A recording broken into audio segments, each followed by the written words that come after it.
ఫిర్యాదు వస్తుంది. అది న్యాయబద్ధంగా మేము జగనన్న కాలనీలోకి మేము రూములకు ఇసుక తోలుకుంటున్నాం.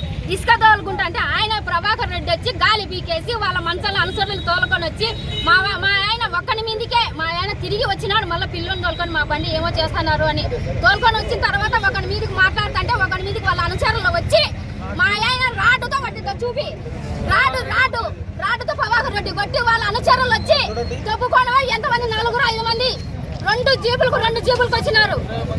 2 జీపులకు వచ్చినారు. ఏమంతా నా మీదకి కొట్టేకొచ్చినారు. నన్ను వాళ్ళ ఇంటి ఆడవాళ్ళని కొట్ట ఊరుకుంటారా? పిల్లని సన్న పిల్లని ఏమవుతాడు? సన్న పిల్లని కొట్టారు. సన్న పిల్లని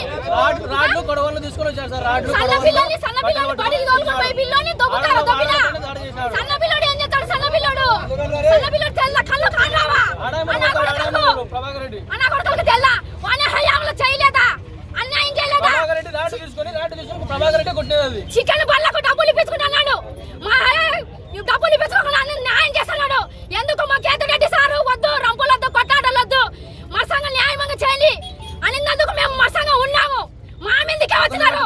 దళితుల మీదకే అంత అభిమానమైన మాకు న్యాయం చేయాలి.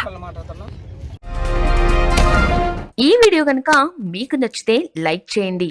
మా ఛానల్ని సబ్స్క్రైబ్ చేసుకోవడం మాత్రం మర్చిపోకండి.